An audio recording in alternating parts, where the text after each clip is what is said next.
ठीक है, तो this is October November 2024, paper 4 variant 3 का सेक्शन ए है ये। Now section A is a data response. ठीक है, अब जब हम डेटा रिस्पांस की बात करते हैं ना, तो अगेन A2 की data responses are very simple. तो ये लार्ज फर्म्स के ऊपर है, the threat from large firms. ठीक है, तो डिसएडवांटेजेस पे बात हो रही है। In 2021, one of the largest United States technology companies averaged sales of 1.2 billion a day. It took less than 4 seconds to earn $52,000, the average American yearly salary. Three of the largest technology companies reported record-breaking sales and profits. Five of the largest companies made combined profits of 68 billion. तो थोड़ी बहुत oligopoly की hint यहाँ पर हमें मिल रही है कि भाई बहुत लार्जेस्ट फर्म्स की बात हो रही है यहाँ पे। They were helped by the COVID-19 pandemic that caused a huge increase in online working and shopping. The ability to work and shop online was greatly welcomed by many who were forced to stay at home. तो इनकी COVID-19 में बहुत ज्यादा हुई है growth. आगे कह रहा है, however, people however worry that if this trend to large firms continues, the future will be controlled by a handful of super rich, powerful companies. मतलब inequality of income बहुत ज्यादा बढ़ जाएगी और सारा पैसा बड़ी फर्म्स की तरफ आ जाएगा।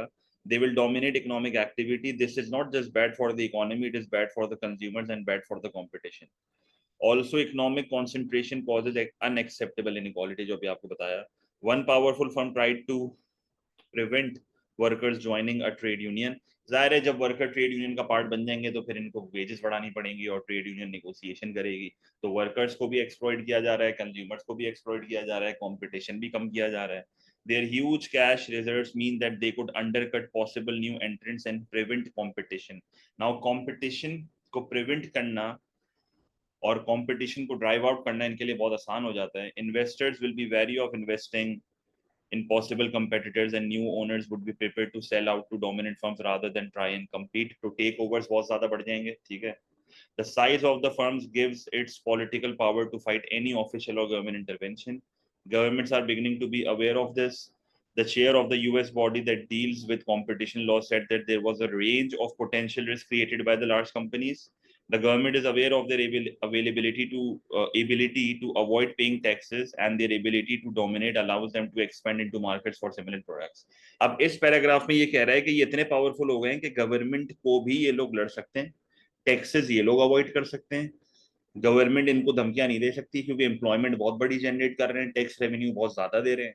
तो ये सारी चीजें गवर्नमेंट नहीं लड़ सकती, और ये लोग ये भी कर सकते हैं कि ये टैक्स को अवॉइड भी कर सकते हैं। ये इतने पावरफुल लोग हैं, ये गवर्नमेंट को बोलेंगे हम नहीं दे रहे, आप क्या कर लोगे। ठीक है, 10 years ago, a co-founder of one of the large firms said, Joseph, अभी इसका पता नहीं क्या अजीब सा नाम है, the economist who used the term, यार ये वाला जो वर्ड था ना, ये मैंने अपने लेक्चर में भी आपको बताया था। ये टेक्नोलॉजी और रिसर्च एंड डेवलपमेंट में इतना स्पेंड करते हैं। दो तरह की मोनोपलीज होती हैं, एक रिस्ट्रिक्टिव प्रैक्टिसेस से आगे आती है और एक मेहनत करके आगे आती है। ये basically is a combination of both, कि भाई आप मेहनत भी कर रहे हो और मेहनत करके आपने अपनी इतनी ज्यादा पैर जमा लिए हैं कि अब आप रिस्ट्रिक्टिव प्रैक्टिसेस के थ्रू उस कंपटीशन को रोक रहे हो। देखो, एक मोनोपली कभी भी मोनोपली ऐसी नहीं बनती, वो रिसर्च एंड डेवलपमेंट और टेक्नोलॉजी पे पैसा लगाती है। ठीक है, तो इन दी एंड वो लोग अगर मेहनत करके आगे आ रहे हैं तो बुराई कोई भी नहीं है, पर अगर मेहनत करके फिर वो आगे स्मॉल फर्म्स को मार्केट से बाहर निकाल रहे हैं, कंपटीशन ड्राइव आउट कर रहे हैं, गवर्नमेंट को एक बुली कर रहे हैं, कंज्यूमर्स को एक्सप्लॉइट कर रहे हैं, वर्कर्स को ट्रेड यूनियन ज्वाइन नहीं करने दे रहे, तो ये सारी हरकतें खराब हैं। आगे इसने लिख भी दिया है, बट नाउ दैट को founder is not so sure. We went from being pirates to being the navy. People may love pirates when they are young and small, but nobody likes a navy that acts like a pirate. यानी क्या बोल रहे हैं, today's technology giants are just like that। कुछ चाह रहा होगा बोलना ये। अच्छा, पार्ट ए अगर आप देखो तो 4 मार्क में तो दो सिंपल डेफिनेशन है। सही है, 4 मार्क में तो यहाँ पर दो सिंपल डेफिनेशन हैं, limit pricing and predatory pricing. इसका डिफरेंस मैंने आपको ऑब्जेक्टिव्स ऑफ फर्म्स में पढ़ाया था जब मैं आपको प्राइसिंग पॉलिसीज पढ़ा रहा था। लिमिट प्राइसिंग और प्रीडेटरी प्राइसिंग दो ऐसी प्राइसिंग स्ट्रैटेजीज हैं जिसके थ्रू आप कंपटीशन को लिमिट करते हो या कंपटीशन को रोकते हो। लिमिट प्राइसिंग का मतलब होता है कि आप मार्केट में कंपटीशन को घुसने ही नहीं दे रहे। और प्रीडेटरी प्राइसिंग का मतलब है कि मार्केट में कंपटीशन घुस गया है और अपनी प्राइस को आप इतना कम कर रहे हो कि उसको बाहर भगा रहे हो। बहुत डिफरेंस है। लिमिट प्राइसिंग का मतलब है कि आप कंपटीशन को घुस ही नहीं दे रहे, मतलब न्यू फर्म्स को आप मार्केट में आने ही नहीं दे रहे, आपने अपनी इनिशियल प्राइस को इतना कम रखा हुआ है, नॉर्मल प्रॉफिट पे रखा हुआ है कि एक नई फर्म मार्केट में घुस ही नहीं पा रही है। और प्रीडेटरी प्राइसिंग का मतलब है कि एक न्यू फर्म मार्केट में घुस चुकी है और आप अपनी प्राइसेस को इतना कम कर रहे हो कि वो इस प्राइस फॉल को सह ही ना पाए और मार्केट से भाग जाए। तो दोनों में बहुत ज्यादा डिफरेंस है, ठीक है। तो इसकी डेफिनेशन हमने लिखी भी थी, अभी मैं आपको दिखा रहा हूँ। फिर कह रहा है explain whether there is any evidence in the article of these two types of pricing policy. कह रहा है एविडेंस में क्या कोई ऐसा एविडेंस है, तो भाई इन लोगों ने एविडेंस तो दिया हुआ है। एविडेंस यहाँ पर किस सेंस में दिया हुआ है कि ये बातें लिख तो रहा है कि ये लार्ज फर्म्स जो हैं वो टेक ओवर कर रही हैं, मार्केट में लोगों को भगा रही हैं, सही है। पोटेंशियल जो न्यू ओनर्स हैं, जो पोटेंशियल फर्म्स हैं, वो rather than entering the competition they are willing to sell, सही है। इन्वेस्ट वो नहीं करना चाह रहे, तो आपने कंपटीशन लिमिट कर दिया ना, क्योंकि अगर एक नई फर्म मार्केट में घुसना ही नहीं चाह रही तो आपने कंपटीशन को तो लिमिट कर दिया, ठीक है। और जो न्यू ओनर्स हैं, वो मार्केट से भागने के लिए तैयार हो गए, इसका मतलब आपने कुछ ना कुछ ऐसा किया होगा।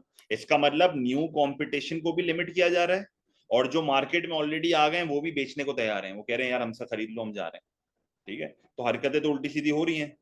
तो डेटा में हिंट दी हुई है इन लोगों ने, सही है। पार्ट बी में कह रहा है assess three possible positive effects on the macro economy of the huge increase in the size of the five largest technology companies। देखो फायदा तो है, जब एक बिजनेस लार्ज होता है तो उसके बेनिफिट्स तो होते हैं। पहला बेनिफिट आप लिखोगे एम्प्लॉयमेंट, भाई एम्प्लॉयमेंट जनरेट होगी, लोगों की इनकम्स बढ़ेंगी, गवर्नमेंट का टैक्स रेवेन्यू बढ़ेगा, government can spend this money on other things, ठीक है। फिर दूसरा बेनिफिट आप यहाँ पर क्या लिख सकते हो, ठीक है, संगम इंडियन कंपटीशन तो खत्म हो रहा है ना भाई, ये बताना है। फिर आप ये भी लिख सकते हो कि इकोनॉमी में एग्रीगेट डिमांड बढ़ेगी, सही है, एग्रीगेट डिमांड बढ़ेगी तो उससे फर्दर एम्प्लॉयमेंट जनरेट होगी, ठीक है। फिर आप कह सकते हो इकोनॉमिक ग्रोथ होगी क्योंकि इकोनॉमी का आउटपुट बढ़ रहा है, सही है। Possible increases of economic development है, क्यों है, क्योंकि जाहिर सी बात है गवर्नमेंट को टैक्स रेवेन्यू मिलेंगे, गवर्नमेंट यही पैसा हेल्थ केयर एजुकेशन पे लगाएगी। पर नुकसान भी बताओ, अगर आप थ्री पॉजिटिव इफेक्ट्स बता रहे हो ना तो साथ में आपको नेगेटिव इफेक्ट्स भी बताने, because the question is assess. तो असेस में you need to go two sided, ठीक है। असेस में you need to go two sided, तो सिर्फ थ्री पॉसिबल पॉजिटिव इफेक्ट्स नहीं बताना, साथ में नेगेटिव भी बताने होंगे, ठीक है। अगर डायरेक्ट आंसर दिखाओ ना आपको, तो ये तो फर्स्ट टू क्वेश्चन है, इसमें कोई लंबी नहीं है, सिर्फ डेफिनेशन लिखी हुई है। तो ए का पार्ट 1 और 2 बड़ा सिंपल है। पार्ट बी देख लो, one positive effect is increase in employment, increase in aggregate demand, increase in economic growth and development, ठीक है। फिर हमने दूसरी तरफ बोला कि एडी के बढ़ने से डिमांड पुल इन्फ्लेशन हो सकती है, ठीक है। अनएम्प्लॉयमेंट कितनी कम होगी हमें उस चीज का नहीं पता, क्या पता वो capital intensive technique of production पे जा रहे हो, ऐसा भी हो सकता है। और इकोनॉमिक ग्रोथ कितनी आएगी ये डिपेंड करता है, ऐसा तो नहीं हो रहा कि दे आर अवॉइडिंग टैक्सेस और जिसकी वजह से इनइक्वालिटी ऑफ इनकम हो रही है, तो अगेन ऐसी ग्रोथ का फायदा नहीं है अगर अनइवन डिस्ट्रीब्यूशन ऑफ इनकम हो रही है। और अगर अमीर सिर्फ अमीर होता जा रहा है तो ऐसी ग्रोथ का फिर कोई बेनिफिट नहीं है। तो तीनों में आपने ना इवैल्यूएटिव कमेंट्स लिखे और एंड में आपने कंक्लूड कर दिया कि while the expansion of large technology firm brings several macroeconomic objectives such as जो हमने बता दी है। देखो इवैल्यूएशन में क्या लिखा हुआ है, depends on how inclusive the growth is, याद है inclusive growth which brings equity and equality, मैंने बोला था ना कि inclusive growth is impossible. And whether governments ensure that wealth and opportunities are widely distributed without proper regulation, some of the potential gains may be offset by rising inequality of market dominance। मैंने आपको बताया था ना and में जब कुछ भी conclusion ना आ रहा हो ना, गवर्नमेंट रेगुलेशन पे डाल दो कि अगर ये फर्म्स लार्ज हो भी रही हैं, ये भी लिख सकते हैं मुस्तफा चॉइसेस बढ़ेंगी। पर मैक्रो इकोनॉमी बोला है ना, इससे मैक्रो इकोनॉमी की जब बात करते हैं तो इतना माइक्रो लेवल पे चॉइसेस वगैरह की बात नहीं करते, ठीक है। मैंने क्या बोला था आपको, जब भी आप फंस रहे हो ना कंक्लूजन या वैल्यूएशन में, गवर्नमेंट रेगुलेशन वाला पॉइंट लिख दो, बोलो भाई ये डिपेंड करता है गवर्नमेंट किस तरीके से इस चीज को कंट्रोल कर रही है, किस तरीके से इसके नेगेटिव पॉइंट्स को कंट्रोल कर रही है, ठीक है। क्योंकि गवर्नमेंट की रेगुलेशन ही डिसाइड करेगी कि इतने इनके कितने खुलते हैं, पर क्योंकि एक पैराग्राफ उसने दिया हुआ था केस में जहां पर वो गवर्नमेंट की बात कर रहा था और कह रहा था गवर्नमेंट भी हेल्पलेस है। तो एंड में आप बोलो कि भाई गवर्नमेंट की रेगुलेशन पे डिपेंड करता है कि गवर्नमेंट किस तरीके से अपनी पोजीशन को होल्ड करता है और इन लार्ज फर्म्स को कंट्रोल करता है, सही है। मैक्रो इकोनॉमी बोला है तो मैंने माइक्रो के पॉइंट्स इतने नहीं लिखे। The last part में ये कह रहा है, the article says that the growth of large firms is bad for consumers, bad for competition and causes inequality। Consider whether this statement can be supported by the article and by the economic theory. Economic theory और article से क्या ये चीज हो सकती है?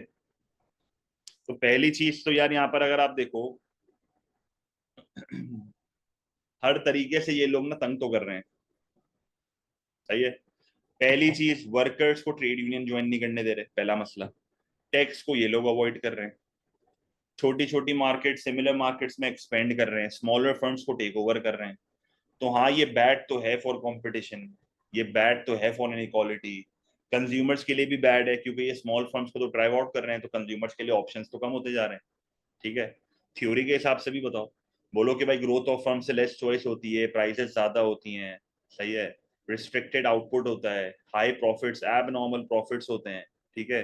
तो जाहिर है कंज्यूमर्स और कंपटीशन के लिए तो ये खराब है। मोनोपोलीज में हमने यही तो पढ़ा है कि मोनोपोली एलोकेटिव इनएफिशिएंट होती है, सोसाइटी के हिसाब से तो काम नहीं करेगी, ठीक है। पर ऑन दी अदर एंड आप उसको बोलो नहीं भाई ये बेनिफिशियल भी हो सकता है, क्योंकि अगेन वही बात है, कंसिडर है ना, टू साइडेड होगा। तो ये कंसिडर है और टू साइडेड होगा। आप उसको बोलोगे दूसरी तरफ अगर देखा जाए तो केस में ये चीज लिखी हुई है कि कंज्यूमर्स आर वेलकमिंग दिस, ठीक है। देखो इस पैराग्राफ में ये चीज इसने लिखी हुई है, the ability to work and shop online was greatly welcomed by many who were forced to stay at home.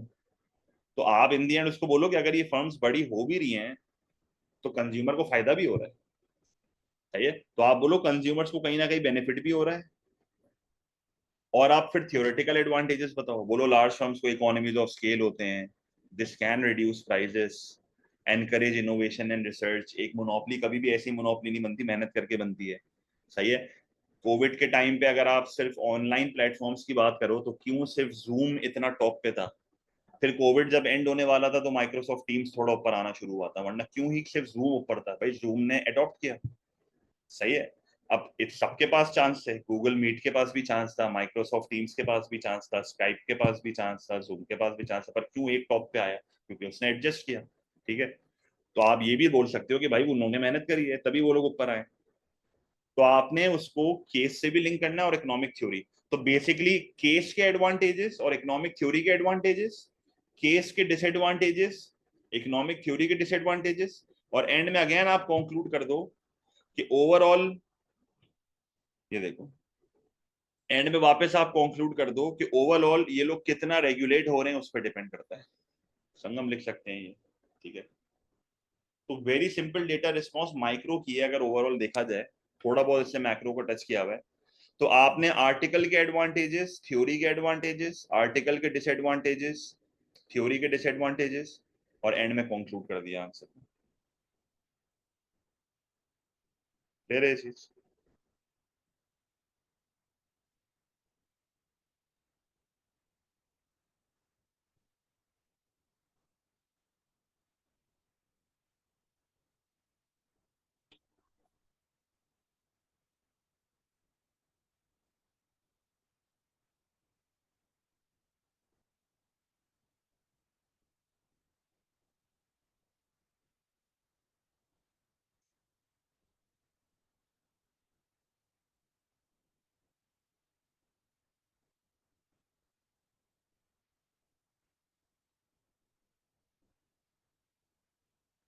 B और सी में डायग्राम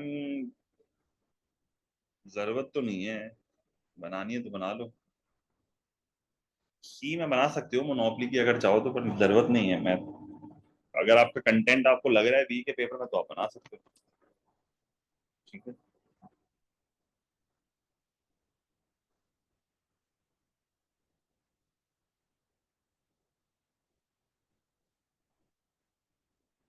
ठीक है, तो ये सेक्शन ए था, अगेन इतना मुश्किल नहीं है अगर आप सही से रीड करो चीजों को, सही है। We are starting with October November 2024 paper 4 variant 3 का सेक्शन बी, ठीक है। Now section B is micro. तो आपको दोनों में से कोई एक सवाल करना है। कौन सा सवाल करना चाहिए यहाँ पे? 2 के 3?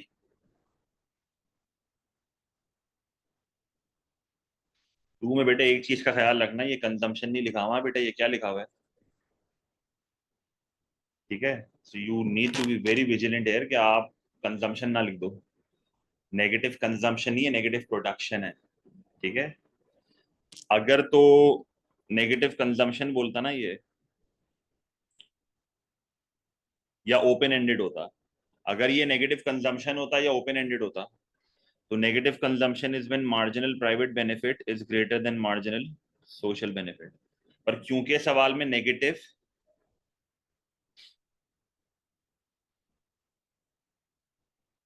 तो इस सिनेरियो में marginal social cost is greater than marginal private cost. तो ये बड़ा तफसील से आपको पता होना चाहिए, तो ये गड़बड़ नहीं करना। सप्लायर के पॉइंट ऑफ व्यू से बात होगी यहाँ पे, ठीक है। वैसे असूलन अगर मैं आपकी जगह होता तो मैं शायद क्वेश्चन 3 करता। 3 इज अ बेटर क्वेश्चन। सही, तो पहले 2 देखते हैं।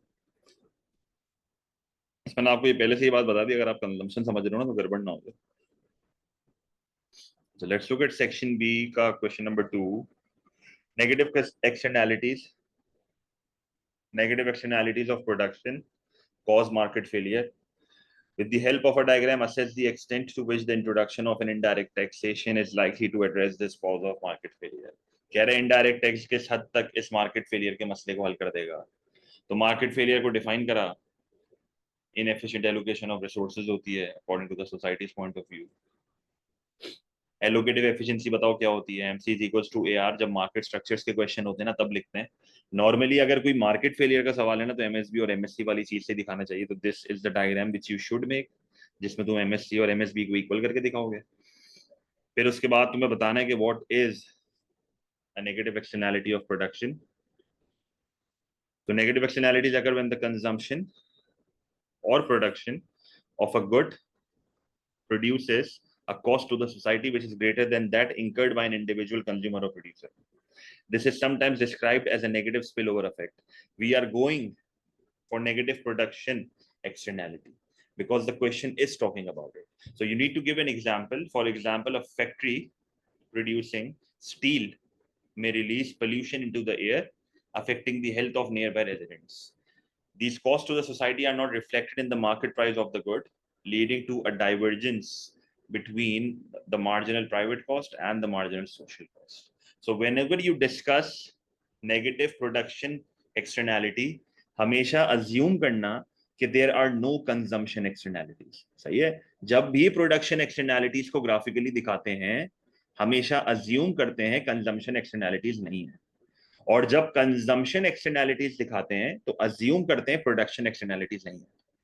इसका मतलब ये हुआ कि जब यहाँ पर आप डायग्राम बनाओगे तो आपको एक ऐसा डायग्राम बनाना है जिसमें आप मार्जिनल सोशल कॉस्ट को मार्जिनल प्राइवेट कॉस्ट से ज्यादा रख के दिखाओगे। Now the initial equilibrium was E where the MSC and MSB were equal which is the society's equilibrium. आप एक चीज नोटिस करो, मैंने एमएसबी और एमपीबी को इक्वल रखा हुआ है because whenever you show a production externality, you always assume that there is no consumption externality. If you are assuming that there is no consumption externality, इसका मतलब the MSB will be equals to MPB. ठीक है, तो इसका बहुत खास ख्याल रखना। तो ओवर एलोकेशन दिखानी है तो MSC MPC से ग्रेटर है which will result in external cost in production. So this is MPC, this is MSC, तो MSC is greater than MPC. Price आपने कम करके दिखा दी, क्वांटिटी बढ़ा के दिखा दी, दिस इज ओवर एलोकेशन। फिर Q1 इस प्राइवेट सेक्टर का इक्विलिब्रियम। तो ए से लेके E1 is the per unit external cost of production and this triangle is the deadweight loss which is this loss to the society. ठीक है। अब solution यहाँ पर इनडायरेक्ट टैक्स है, बहुत बेसिक सी चीज होगी। मतलब इनडायरेक्ट टैक्स के थ्रू आप मार्जिनल प्राइवेट कॉस्ट को बढ़ाओगे। इनडायरेक्ट टैक्स के through which is imposed on goods and services आप मार्जिनल प्राइवेट कॉस्ट को बढ़ाओगे। So basically you will internalise external cost. You will internalize external cost और जो पर यूनिट एक्सटर्नल कॉस्ट का बर्डन था वो आप डाल रहे हो किसके ऊपर, इंडिविजुअल के ऊपर।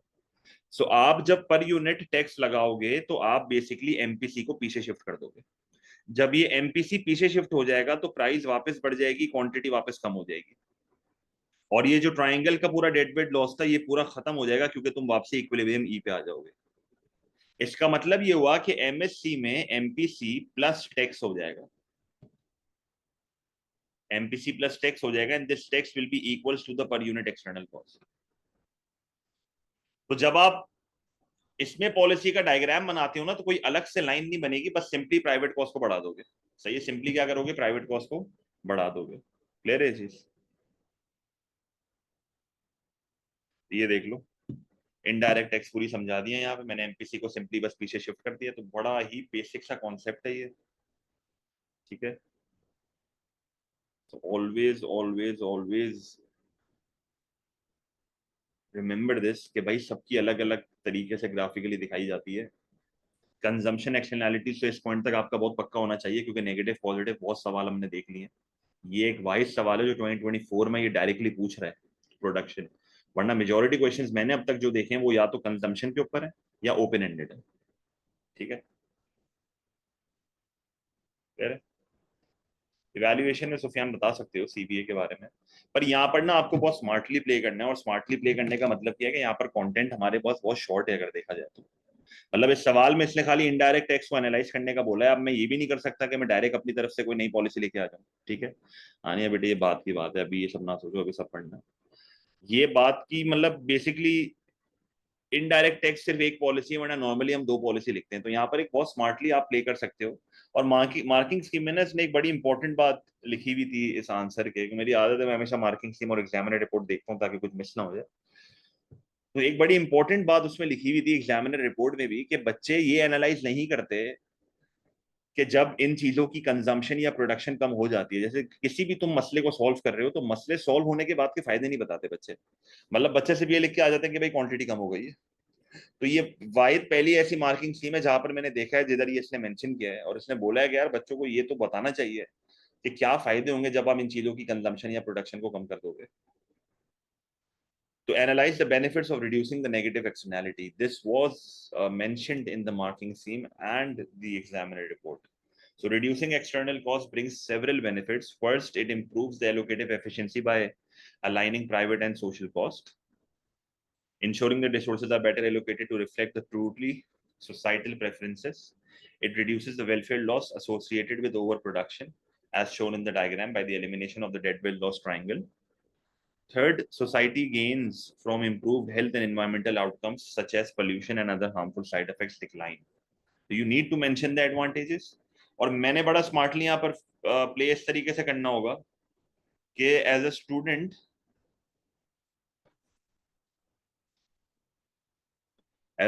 आपको यहाँ पर चाहिए कि आप ऑल्टरनेटिव पॉलिसी की तरफ भी जा सकते हो। मतलब मैं यहाँ पर क्या ऑल्टरनेटिव पॉलिसी बता सकता हूँ।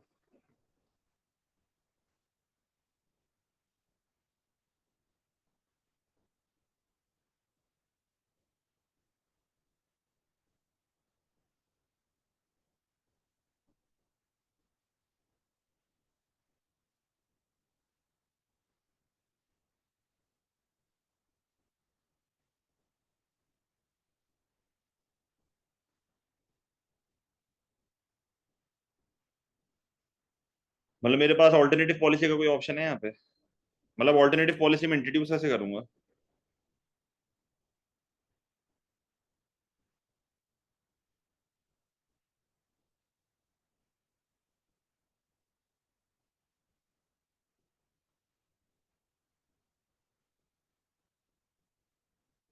एक देखो, एक बड़ी इंपॉर्टेंट चीज यहाँ पर हम लिख सकते हैं कि आप अगर नोट करो ना, ये एक इनडायरेक्ट टैक्स की पॉलिसी है, तो आपको टैक्स रेवेन्यू मिलेगा यहाँ पे।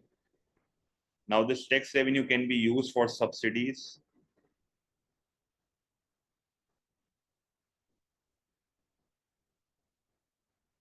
ठीक है। You can use this tax revenue to spread awareness. You can mention one more policy अगर आप चाहो तो।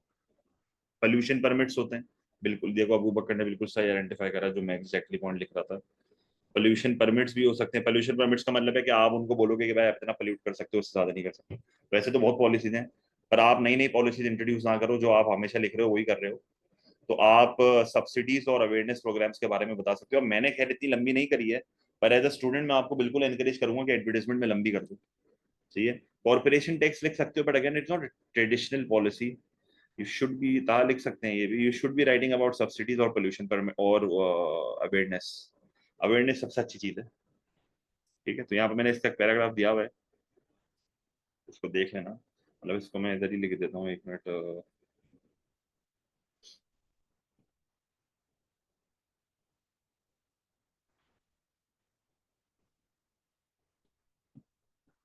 तो इसको रीड कर लेंगे। इवैल्यूएशन सिंपल है, इनडायरेक्ट टैक्स की बुराइयां बताओगे। हाँ लिख के बना सकते हो, डिमांड कम करके दिखा सकते हो, ठीक है। बाकी फिर इसकी इवैल्यूएशन वही है जो हम हमेशा लिखते हैं कि टैक्स की बुराइयां बताओ।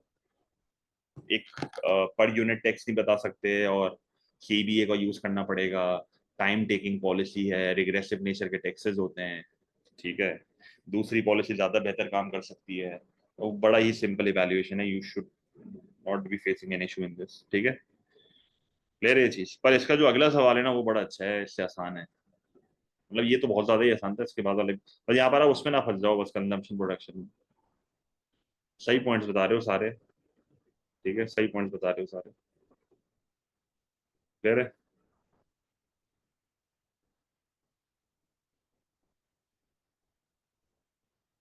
कॉस्ट पुश इन्फ्लेशन भी कह सकते हैं आप। सही है। अच्छा दूसरा सवाल देख लो। क्वेश्चन 3 में क्या कह रहा है? Wages in a perfectly competitive labor market will always be higher than wages in a monopoly labor market. With the help of a diagram, evaluate this statement. तो 20 में से 14 मार्क में तो तुम उसको ये बताओगे कि परफेक्टली कंपेरेटिव लेबर मार्केट में वेजेस हमेशा ज्यादा होती हैं as compare to monopoly labour market. तो यहाँ पर आप परफेक्टली कंपेरेटिव लेबर मार्केट पूरी समझाओगे, पूरी एमआरपीएल थ्योरी समझाओगे, marginal revenue product of labour की थ्योरी, पूरा इम्परफेक्ट लेबर मार्केट का सिनेरियो समझाओगे, मोनोपोली का पूरा सिनेरियो समझाओगे, ठीक है। मतलब बेसिकली इम्परफेक्ट लेबर मार्केट में जाहिर है मोनोपोली को समझाओगे। मतलब एक इंट्रोडक्शन पहले इम्परफेक्ट का देना पड़ेगा, फिर मोनोपोली, तो वो मॉडल आंसर में देख लेना। All assumptions of both labor markets should be discussed, compare the wages in both the labor markets। अब देखो, आप इन दोनों का डायग्राम तो बना दोगे। अब डायग्राम बनाते हुए इनका आपको ये बात बताना है कि ये कर्व क्यों इतना हॉरिजॉन्टल होता है, ये क्यों इस तरह होता है, क्यों इस, देखो आपको क्या क्या बताना है, आपको हर चीज डिस्कस करनी है कि क्यों परफेक्ट कंपटीशन में supply of labour is equal to average cost of labour is equal to marginal cost of labour. क्योंकि इसकी असम्पशंस ही ऐसी हैं कि वेजेस सेम रहती हैं, ठीक है। टेबल लेवल नहीं बनानी। फिर आपको यहाँ पर इसको ये भी बताना है कि एमआरपीएल ऐसा क्यों बनता है, वो तो तुम पीछे ही असम्पशन से बता दोगे। फिर तुम्हें यहाँ पर ये भी बताना है कि इम्परफेक्ट मार्केट्स में एमसीएल और एसीएल इक्वल क्यों नहीं होते, ठीक है। ये सारी डिटेल्स हमें डायग्राम के साथ बतानी होंगी, तो उसको देख लेना। पर आप मुझे एक बात बताओ, क्या ये दो डायग्राम ये चीज का आपको वो दे रही हैं तकाजा कि परफेक्ट कंपटीशन में वेज ज्यादा है और मोनोपोली में कम है? बिल्कुल दे रही है, क्योंकि इस डायग्राम से तुम इसको बड़े बेहतरीन तरीके से समझा सकते हो। आप दे रही हैं, दे रही है। मतलब आप बेसिकली, हाँ मैं कराऊंगा टॉपिकल, बेटा हर टॉपिक के कराऊंगा, सुन लो खाली। आप इस डायग्राम में बोलो कि देखो perfectly comparative markets demand and supply equal pay operate करती है ना, तो इस डायग्राम में डिमांड एंड सप्लाई इक्वल कहां पर हो रहे हैं? यहाँ पर हो रहे हैं। तो basically this is perfectly comparative की wage, this is perfect wage ना, this is wage, this is employment. Now compare this with monopoly. Monopoly तो हमेशा MCL is equals to MRPL पे ऑपरेट करता है। अब इसकी मैं डिटेल आपको इसलिए नहीं दे रहा क्योंकि बेटे बड़ी डिटेल में हमने ये पढ़ा था, वो 10 लेबर मार्केट की वीडियोस आपको याद होनी चाहिए। टॉपिक पढ़ाना मकसद नहीं है भाई, ठीक है। तो वेज कम है, एम्प्लॉयमेंट भी कम है, तो इसकी एक्सप्लेनेशन थोड़ी बहुत आपको देनी होगी, वो बड़ी डिटेल में मैंने पीडीएफ में दी हुई है। यहाँ पर भी मैंने पैराग्राफ एक दिया हुआ है, पर इस पैराग्राफ से बेहतर नोट्स में लिखा हुआ है, तो वो जरूर मत देखना, पर ये पैराग्राफ भी आपको हेल्प करेगा लाजमी तौर पर, ठीक है। तो वैसे तो बस वेजेस कंपेयर करनी थी, और अच्छा खासा कंटेंट है, आपको लग रहा होगा कि कम है पर बहुत कंटेंट है। आप मेरा मॉडल आंसर देख लेना, उसमें आपको अंदाजा होगा जब अपलोड हो जाएगा, ठीक है।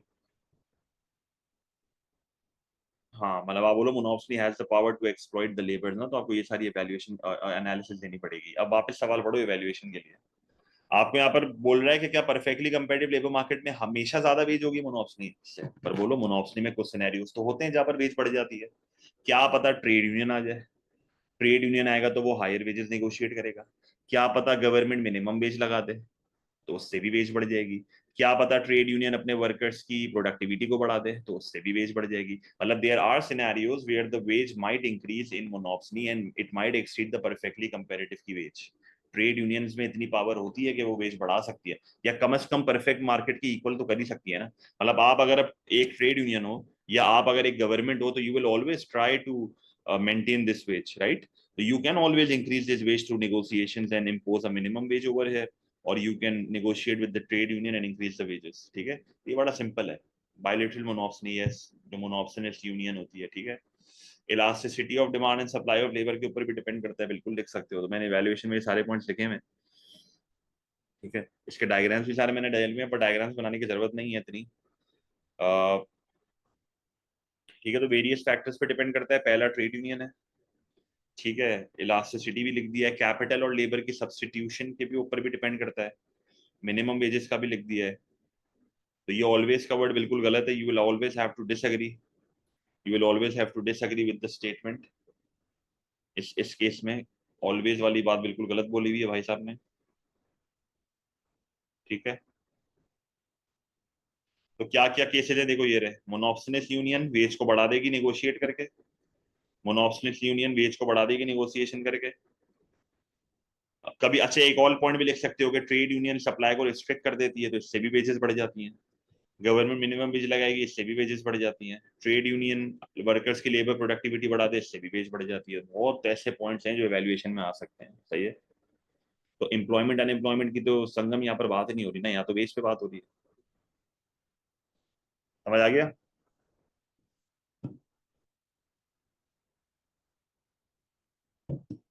इवैल्यूएशन में 3 पॉइंट्स इनफ किया बेटा, 3 ही लिखने होते हैं और एक कंक्लूजन होता है, सही है। 3 इवैल्यूएटिव कमेंट्स और एक कंक्लूजन। तो I think this is a very very very simple paper of मतलब सेक्शन बी। बहुत ज्यादा ही आसान था, इजी 15-16 आप स्कोर कर सकते हो या उससे भी ऊपर जा सकते हो, इतना मसला होना नहीं चाहिए।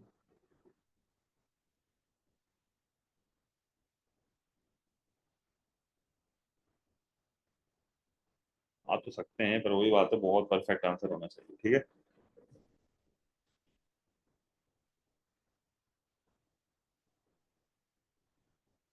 In terms of time management अगर देखा जाए तो दोनों इक्वली इक्वली वो है, दोनों इक्वल है।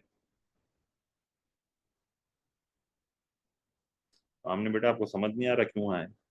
सिंपल A2 में मार्क्स उठाना है।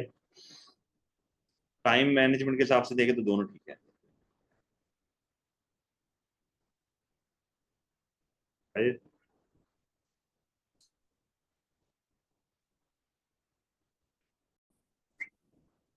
अच्छा, तो this is October November 2024 paper 4 variant 3, this is section C. तो मैक्रो में आपको कोई एक सवाल करना है। तो यहाँ पर अगर एक नॉर्मल स्टूडेंट की तरफ हम जाएं तो वो हमेशा क्वेश्चन नंबर 4 करेगा obviously, because question number 4 is very simple. पर क्वेश्चन नंबर 5 भी आसान है, पर क्योंकि यहाँ पर ग्लोबलाइजेशन लिखा हुआ है, क्योंकि यहाँ पर टैरिफ्स लिखा हुआ है, तो the students might avoid this question. So straight forward decision तो वैसे क्वेश्चन 4 ही है यहाँ पे। तो क्वेश्चन 4 में देखो क्या कह रहा है, it is very simple question. Question 4 में कह रहा है central bank can control the money supply, which is quite obvious. ठीक है, central bank can control the money supply. फिर आगे कह रहा है an increase in the money supply will cause inflation. An increase in the money supply will cause inflation का मतलब है यहाँ पर आपको इनडायरेक्ट मॉनेटरी ट्रांसमिशन मैकेनिज्म समझाना है। इनडायरेक्ट एमटीएम याद है, जिसमें मनी सप्लाई बढ़ता है, इंटरेस्ट रेट कम होता है, फिर इंटरेस्ट रेट के कम होने से सेवर्स का इम्पैक्ट बताना होता है, बोरोवर्स का इम्पैक्ट बताना होता है, और एक्सचेंज रेट का इम्पैक्ट बताना होता है। तो basically you are explaining monetary inflation. ठीक है, तो ये पूरा आपने पूरा मॉनेटरी इन्फ्लेशन उसको समझाया। फिर कह रहा है therefore central bank can control inflation, so you need to explain the contractionary monetary policy over here. ठीक है, तो इस क्वेश्चन को ब्रेक डाउन करना बहुत सिंपल है, वापस रिपीट कर रहा हूँ। कह रहा है central bank can control the money supply, ठीक है। आगे कह रहा है increase in the money supply will cause inflation, तो यहाँ पर आपको इनडायरेक्ट मॉनेटरी ट्रांसमिशन मैकेनिज्म समझाना है। ये अंग्रेजी वर्ड पेपर में यूज करना पड़ेगा आपको, पर यहाँ पर बेसिकली आप क्या समझा रहे हो, मनी सप्लाई बढ़ रहा है, इंटरेस्ट रेट कम हो रहा है, सेवर्स पे इम्पैक्ट, बोरोवर्स पे इम्पैक्ट, एक्सचेंज रेट पे इम्पैक्ट, ठीक है, और उसके थ्रू एडी पे इम्पैक्ट। फिर कह रहा है therefore central bank can control inflation, obviously they can control inflation through contractionary monetary policy. तो ये आपका AO1 और AO2 है। फिर AO3 में आप उसको बताओगे कि what are the disadvantages of contractionary monetary policy, what are the difficulties in controlling the money supply. बड़ा सिंपल क्वेश्चन है। तो define inflation, explain money supply, factors that can reduce money supply. अब यहाँ पर कौन से फैक्टर्स हैं? सबसे आसान तो ओपन मार्केट ऑपरेशन है, और दूसरा कौन सा है जिसमें तुम मिनिमम रिजर्व रेशो की बात करोगे, मिनिमम रिजर्व रेशो। ठीक है, तो you need to talk about minimum reserve ratio. Discount rate की बात ना करो तो बेहतर है, बड़ा टेक्निकल है वो। तो दो समझाओ, एक मिनिमम रिजर्व रेशो वाली कहानी समझाना, और एक ओपन मार्केट ऑपरेशन समझाना, जहां पर गवर्नमेंट बॉन्ड्स की बाइंग एंड सेलिंग होती है। ठीक है, तो जब आप मॉडल आंसर इसका पढ़ोगे ना तो आपको क्लियर हो जाएगा। वैसे तो हमने इसका वैसे भी एक क्वेश्चन मॉनेटरी पॉलिसी के जो हमने इन्फ्लेशन वाले क्वेश्चन किए तो उसमें भी हमने मनी सप्लाई वाली बातें करनी पड़ेगी, ठीक है, सही है। तो बेटे शिवराज, जब increase in the money supply वाली चीज आप बता रहे हो तो आप बेसिकली उसको बताओगे ना, मतलब आप डायरेक्ट मनी सप्लाई बढ़ा के इंटरेस्ट रेट कम नहीं करोगे ना, आप बताओगे मनी सप्लाई बढ़ कैसा रहा है, तो आपको वहां पर सोर्स ऑफ मनी सप्लाई तो समझाना पड़ेगा ना। तो आप जनरली मनी सप्लाई जब बोलोगे ना कि money supply is the money circulating outside the central bank, मतलब सेंट्रल बैंक के बाहर जो पैसा सर्कुलेट हो रहा है वो मनी सप्लाई होता है, जो कमर्शियल बैंक के बैलेंसेज है वो मनी सप्लाई होता है, आवाम के पास जो पैसा है वो मनी सप्लाई होता है। तो फिर आपको बताना है कि how can the central bank control this money supply, how control का मतलब क्या होता है कि मनी सप्लाई बढ़ा भी सकती है गिरा भी सकती है, मतलब the full control of money supply is with the central bank, ठीक है, is with the central bank. तो ये सवाल ना 3 हिस्सों में टूटा हुआ है। सबसे पहले इसने बोला मनी सप्लाई कंट्रोल करती है सेंट्रल बैंक, तो ये जनरली हमें एक चीज बता रहा है, तो बढ़ा भी सकती है गिरा भी सकती है। तो आपको मैंने सोर्सेज ऑफ मनी सप्लाई सिखाए थे, एक मिनिमम रिजर्व रेशो था, जिसमें मिनिमम रिजर्व रेशो को बढ़ाते हैं और गिराते हैं तो मनी सप्लाई पे क्या इंपैक्ट आता है, तो आपको ये रिवाइज करना पड़ेगा। फिर दूसरी चीज से open market operations, the buying and selling of bonds, तो ये 2 सोर्सेज आप बता दोगे। आगे कह रहा है कि मनी सप्लाई के बढ़ने से इन्फ्लेशन आती है, तो इनडायरेक्ट मॉनेटरी ट्रांसमिशन मैकेनिज्म समझाना है जहां पर आप मॉनेटरी इन्फ्लेशन समझाओगे। और फिर कह रहा है therefore the central bank can control inflation. जाहिर है कि अगर मनी सप्लाई के बढ़ने से इन्फ्लेशन आती है तो मनी सप्लाई के कम होने से इन्फ्लेशन कम भी तो हो सकती है, क्योंकि कॉन्ट्रैक्शनरी मॉनेटरी पॉलिसी में आप यही तो करते हो, आप मनी सप्लाई कम करके इंटरेस्ट को बढ़ा देते हो, ठीक है। तो यहाँ पर बेसिकली पहले आप मनी सप्लाई से इन्फ्लेशन करके दिखा रहे हो। क्वांटिटी थ्योरी ऑफ मनी के थ्रू ये क्वेश्चन हो सकता है, पर क्वांटिटी थ्योरी ऑफ मनी का मसला ही है कि उसमें फिर आपको मोनेटरिस्ट की कीन्सियन की बात करनी पड़ेगी, फिर उसमें एनालिसिस भी इतने नहीं है, तो एक इक्वेशन के थ्रू करना बेकार है, डायरेक्ट ट्रांसमिशन मैकेनिज्म ना करना तो बेहतर है, इनडायरेक्ट से समझाना। जैसे डायरेक्ट तो बहुत सिंपल है, आप M V is equal to P T कर दो और मनी सप्लाई को बढ़ा के प्राइस को बढ़ा दो, तो ये सिंपल अप्रोच है, पर इसमें मार्क्स नहीं मिलेंगे आपको, आप एनालाइज इतना कर नहीं पाओगे, आपको कंटेंट चाहिए ना, तो उसके लिए फिर आपको इनडायरेक्ट मॉनेटरी ट्रांसमिशन मैकेनिज्म समझाना पड़ेगा पूरा। तो how an increase in the money supply can cause inflation, तो इनडायरेक्ट मॉनेटरी ट्रांसमिशन मैकेनिज्म के थ्रू समझाना है। And how can this be controlled, तो कॉन्ट्रैक्शनरी मॉनेटरी पॉलिसी समझानी है। तो पूरा सवाल मॉनेटरी के अराउंड है। तो पहले आपने उसको बताया कि भाई क्वांटिटेटिव ईजिंग जब गवर्नमेंट करती है, क्वांटिटेटिव ईजिंग का मतलब क्या है, मनी सप्लाई का बढ़ाना। तो देखो ये एक अच्छा वर्ड है जो आप यूज कर सकते हो, नहीं भी करोगे कोई मसला नहीं है। मनी सप्लाई कैसे बढ़ रही है, the government is buying the bonds from the people, मतलब गवर्नमेंट जो है वो कमर्शियल बैंक से और जनरल पब्लिक से बॉन्ड्स बाय बैक कर रही है। तो जब वो उनसे बॉन्ड्स बाय बैक कर रही है तो आवाम के पास पैसे आ जाएंगे, गवर्नमेंट के पास बॉन्ड आ जाएगा, मनी सप्लाई बढ़ जाएगा। सही, तो ओपन मार्केट ऑपरेशन इसी को कहते हैं, ओएमओस कहते हैं ना इसको। तो आप मनी सप्लाई बढ़ाओगे, इन्वेस्टमेंट बढ़ेगी, और क्यों मनी सप्लाई बढ़ाओगे तो इंटरेस्ट रेट कम होगा, इंटरेस्ट रेट कम होगा तो इन्वेस्टमेंट बढ़ेगी, एग्रीगेट एक्सपेंडिचर बढ़ जाएगा। पर इसको और मजीद डिटेल में जो है वो हम समझा सकते हैं। तो मजीद डिटेल इसकी आप कैसे समझाओगे, ये पूरी आपको चेन समझानी पड़ेगी। पहली चेन होगी जिसमें तुम इंटरेस्ट रेट को कम करके, जिसमें तुम इंटरेस्ट रेट को कम करके कॉस्ट ऑफ बोरोइंग कम करोगे, बोरोइंग बढ़ेगी, इन्वेस्टमेंट बढ़ेगी, एग्रीगेट एक्सपेंडिचर बढ़ेगा। फिर बोलोगे इंटरेस्ट रेट कम हो रहा है तो रिटर्न ऑन सेविंग कम होगी, सेव कम करोगे तो स्पेंड ज्यादा करोगे, कंजम्पशन बढ़ेगी, एग्रीगेट एक्सपेंडिचर बढ़ेगा। फिर इंटरेस्ट रेट और एक्सचेंज रेट का रिलेशन पॉजिटिव होता है, तो वो पॉजिटिव रिलेशनशिप क्यों है वो भी थोड़ा बहुत बताना पड़ता है। तो बोलो इंटरेस्ट रेट जब कम होगा तो बाहर वाले लोग हमारी कंट्री में आके पैसा सेव नहीं करेंगे, तो हॉट मनी फ्लोज का फ्लो कम हो जाएगा। तो जब हॉट मनी फ्लोज का फ्लो कम हो जाएगा तो हमारी करेंसी की डिमांड गिर जाएगी, और जब हमारी करेंसी की डिमांड गिर जाएगी तो there will be a fall in the value of your currency, और करेंसी जैसे ही डेप्रिशिएट होगी तो एक्सपोर्ट सस्ता होगा, इंपोर्ट महंगा होगा। This will lead to a balance of trade surplus if we assume the demand for imports and exports elastic, और जब बैलेंस ऑफ ट्रेड सरप्लस होगा तो एग्रीगेट एक्सपेंडिचर बढ़ जाएगा। तो हर तरीके से आपने एग्रीगेट एक्सपेंडिचर बढ़ाया विच लेड टू इन्फ्लेशन। तो किस तरह इन्फ्लेशन हुई, कि बेसिकली एग्रीगेट डिमांड या एग्रीगेट एक्सपेंडिचर बढ़ा, जिसकी वजह से इकोनॉमी में जो है वो शॉर्टेज हुई, which led to demand pull inflation, ठीक है। या आपने सिर्फ इन्फ्लेशन तक बात रखनी है, अनएम्प्लॉयमेंट पे इम्पैक्ट, इकोनॉमिक ग्रोथ पे इम्पैक्ट, ये सब आपको नहीं बताना है, सवाल का कोई लिंक ही नहीं है यहाँ पे, ठीक है। फिर उसके बाद आपने उसको बोला कि भाई मॉनेटरी पॉलिसी अब क्या है, monetary policy is a tool जिसमें मनी सप्लाई का बहुत बड़ा रोल होता है। तो कॉन्ट्रैक्शनरी मॉनेटरी पॉलिसी के थ्रू आप क्या कर सकते हो कि ओपन मार्केट ऑपरेशंस को रिवर्स कर दो।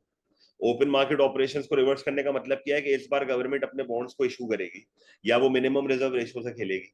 वो किसी तरीके से बस मनी सप्लाई को कम करेगी, जिसके दो सोर्सेस के थ्रू बताना बार बार, क्योंकि ये सवाल मनी सप्लाई पे बहुत फोकस कर रहा है। नॉर्मली जब हम इन मॉनेटरी पॉलिसी का कोई भी क्वेश्चन करते हैं ना, तो हम मनी सप्लाई को चेंज करते हुए कोई एक टूल समझा देते हैं जिसके थ्रू मनी सप्लाई चेंज होती है। यहाँ पर दो टूल का इस्तेमाल करना, because the question is focusing on the money supply. तो आप उसको बोलना कि भाई मनी सप्लाई कम हो सकता है through the issue of bonds which is an open market operation. Interest rate बढ़ेगा, people will save more, spend less, AD कम हो जाएगा, कॉस्ट ऑफ बोरोइंग बढ़ेगी तो इन्वेस्टमेंट कम हो जाएगी, एक्सचेंज रेट बढ़ेगा तो करेंसी की वैल्यू बढ़ जाएगी, which will lead to a balance of trade deficit. हर तरीके से एडी कम हुआ, इन्फ्लेशन आपने कंट्रोल कर ली, प्राइस स्टेबिलिटी अचीव हो गई। अब यहाँ पर एक बहुत बड़ा मसला ये है कि वापस वो डायग्राम्स रिपीट हो रही है, क्योंकि हमने ऊपर भी मनी सप्लाई को बढ़ा के दिखाया, इन्वेस्टमेंट बढ़ा के दिखाई, एग्रीगेट एक्सपेंडिचर को बढ़ा के दिखाया। अब ये सारी ग्राफ रिवर्स हो रहे हैं। तो यहाँ पर जब मैं मॉडल आंसर अपना दूंगा ना, तो उसमें देख लेना मैंने किस तरीके से डायग्राम्स को यूज किया हुआ है, क्योंकि आप वापस ये चार डायग्राम्स तो नहीं बना सकते। ठीक है, तो आपको या तो ऊपर बिना डायग्राम्स के खेलना है, या तो यहाँ पर बिना डायग्राम्स के खेलना है, क्योंकि डायग्राम्स आप दोनों तरफ नहीं इस्तेमाल कर सकते हैं। और आप ये भी नहीं कर सकते कि फिर आप एक डायग्राम को इतना कॉम्प्लिकेट कर दो कि यहाँ भी मनी सप्लाई लिख दो, फिर यहाँ पर आप इंटरेस्ट रेट को बढ़ा के भी दिखा दो, एक ही डायग्राम में ईडी को भी बढ़ा के दिखा दो, फिर एग्रीगेट एक्सपेंडिचर को बढ़ा के दिखा दो, तो ये बहुत मिक्सअप हो जाएगा। तो इनडायरेक्ट मॉनेटरी ट्रांसमिशन मैकेनिज्म को विदाउट डायग्राम आप समझा सकते हो, कॉन्ट्रैक्शनरी मॉनेटरी पॉलिसी को विद डायग्राम समझा देना। ठीक है, तो ग्राफ्स आपको कितनी बनानी है वो आपके ऊपर है, क्योंकि ग्राफ्स इन दी एंड हम बनाते हैं अपनी एनालिसिस को इम्प्रूव करने के लिए। पर डायग्राम इतनी भी ना बना देना कि डायग्राम के चक्रों में डायग्राम ज्यादा दिख रही है और कंटेंट कम दिख रहा है। तो वो जो आप जब मैं आंसर दूंगा तो उसमें देख लेना, कल दोपहर में ही मिल जाएगा आपको इसका आंसर, ऑलमोस्ट मेरे मेरे हो ही गया है। अच्छा, इवैल्यूएशन में आप फिर मॉनेटरी पॉलिसी की जनरल इफेक्टिवनेस बताओ, जो मैं आपको 100 बार समझा चुका हूँ। एक डिसएडवांटेज ये वाला लाजमी लिख देना, it is difficult to control money supply. मतलब ये ओपन मार्केट ऑपरेशंस और मिनिमम रिजर्व रेशो को छेड़ना इतना आसान नहीं होता है। लिक्विडिटी ट्रैप, देखो हमेशा अच्छे पॉइंट्स लिखो, जैसे लिक्विडिटी ट्रैप का पॉइंट लिखो कि एक पॉइंट ऐसा आता है जहां पर मनी सप्लाई को कम ज्यादा करने से इंटरेस्ट रेट पे कोई इंपैक्ट नहीं आ रहा होता। पर लिक्विडिटी ट्रैप जो है ना, वो नॉर्मली एक्सपेंशनरी मॉनेटरी पॉलिसी में आती है। तो liquidity trap contractionary monetary policy का मसला नहीं है, तो यहाँ पर ये पॉइंट वैसे अवॉइड करना चाहिए। मैं एक्सपेंशनरी समझ रहा था, लिक्विडिटी ट्रैप यहाँ पर नहीं आएगा। दूसरा, तुम यहाँ पर ये लिख सकते हो कि कॉन्ट्रैक्शनरी मॉनेटरी पॉलिसी लिए लिक्विडिटी ट्रैप यहाँ पर नहीं आएगा, वो एक्सपेंशनरी मॉनेटरी पॉलिसी में आता है। ठीक है, ऑटोमेटिक स्टेबलाइजर्स की यहाँ पर बात नहीं करना, वो नॉर्मली फिस्कल पॉलिसी के साथ होती है। देखो जनरल डिसएडवांटेजेस आप तीन तीन हर पॉलिसी के याद कर लो ताकि आप मैसअप ना करो पेपर में।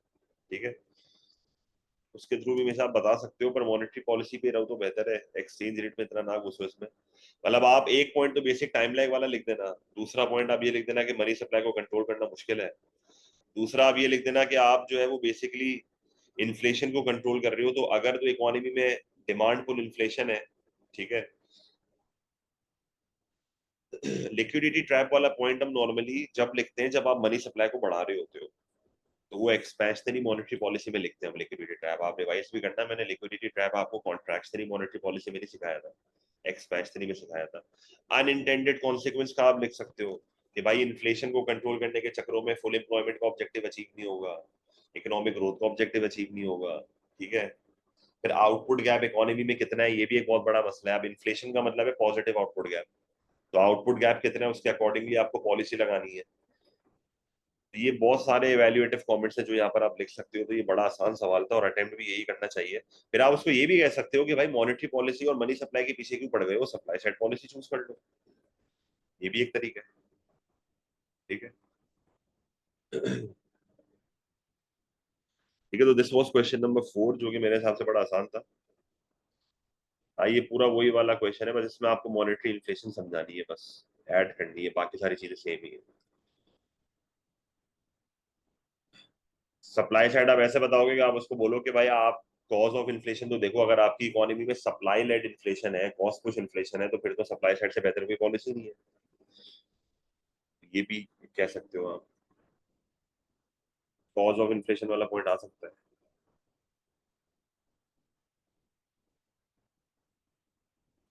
अब जाहिर सी बात है, बोले तो बेटा क्या करोगे, खाली छोड़ के आओगे कुछ भी लिखना तो है ना। अच्छा, इसके बाद वाला जो सवाल है ना, वो इससे भी आसान है, पर वो पेपर में बच्चे इंटरप्रेट नहीं कर पाते, क्योंकि वो ये ऐसे टॉपिक्स हैं जो इतने ज्यादा पॉपुलर नहीं है, रेयर क्वेश्चन है, क्योंकि अभी ये रिसेंट सिलेबस में ऐड हुए हैं। Some high income countries have introduced, question number 5, some high income countries have introduced a policy of high tariffs on some imports to reduce the negative effects of globalization on their economies. अब globalisation का simple मतलब है free trade. सही है. Globalisation का simple मतलब क्या है? Free trade. मैं बहुत बार आपको बता चुका हूं. With the help of a diagram evaluate this policy.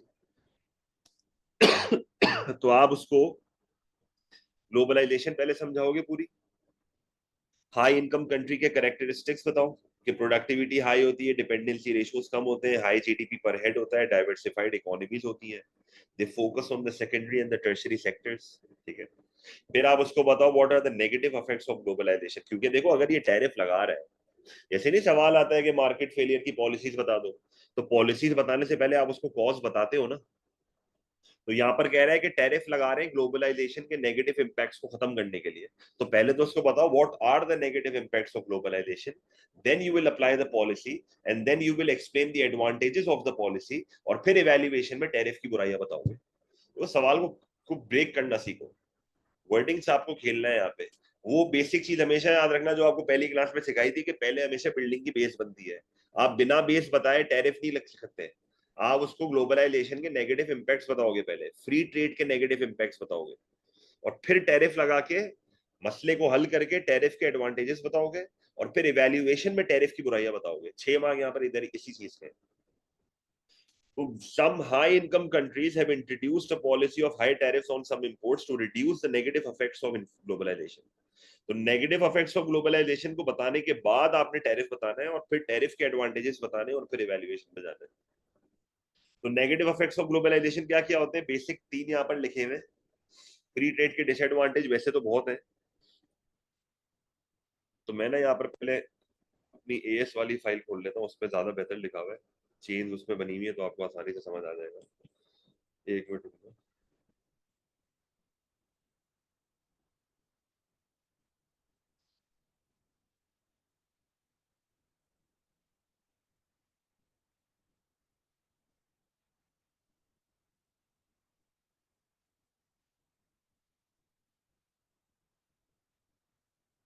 अच्छा, क्या डिसएडवांटेजेस है? देखो, सबसे पहला डिसएडवांटेज यहाँ पर क्या है कि जब आप ग्लोबलाइजेशन करते हो और जब आप फ्री ट्रेड करते हो, तो उस फ्री ट्रेड में मसला ये होता है कि भाई आप डिपेंडेंट हो जाते हो इंपोर्ट्स के ऊपर, और जब आप इंपोर्ट्स के ऊपर डिपेंडेंट हो जाते हो ना, तो अगर आप किसी ऐसी चीज पे इंपोर्ट हो गए ना जो एक स्ट्रेटेजिक इंडस्ट्री का पार्ट है, जैसे मिसाल के तौर पे फूड हो गया, या स्टील हो गया, या फॉर एग्जांपल वेपन्स हो गई, तो ये ऐसी चीजें जिसके ऊपर आप दूसरी कंट्री पे डिपेंडेंट नहीं हो सकते. ठीक है.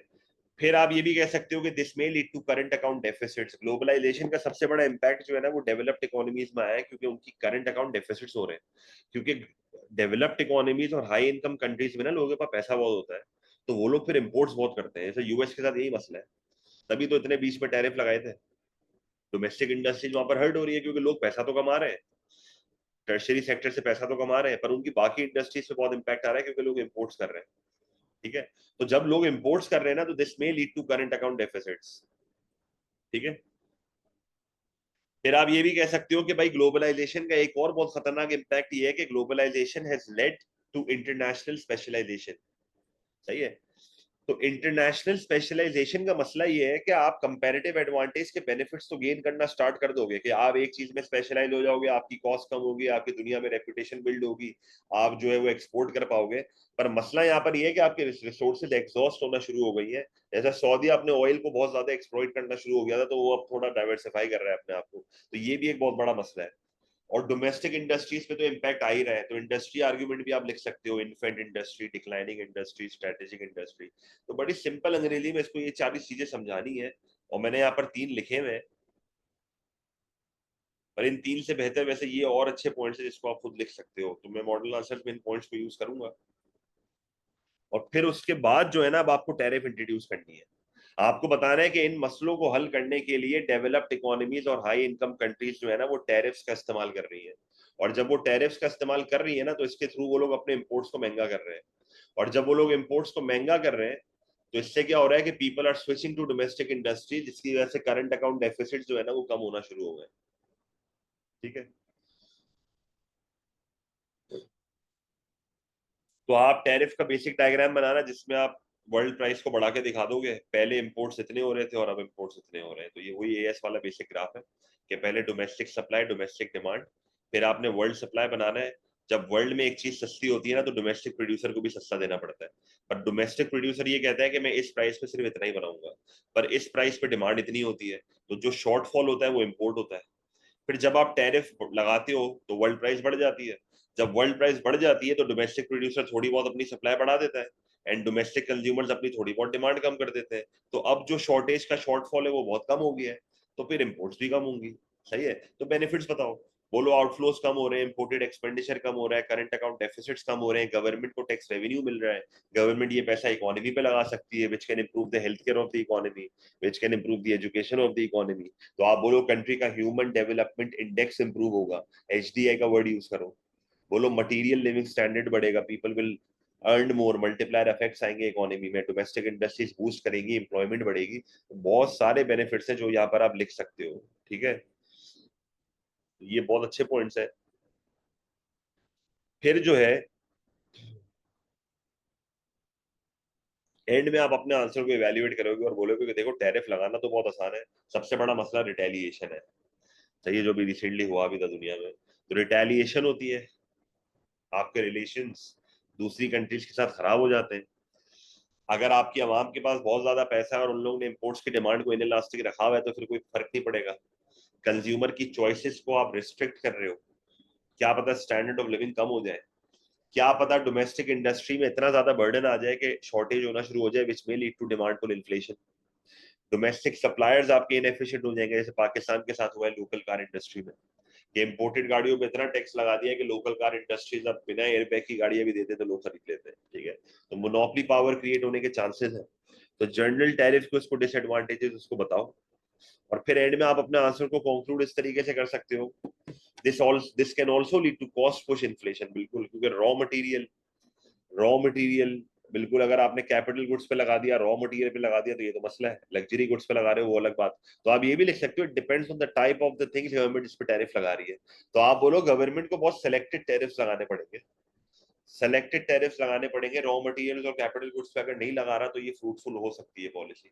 This can be your conclusion. ठीक है, this can be your conclusion, जिसमें आप ओवरऑल कंक्लूड कर दोगे आंसर को।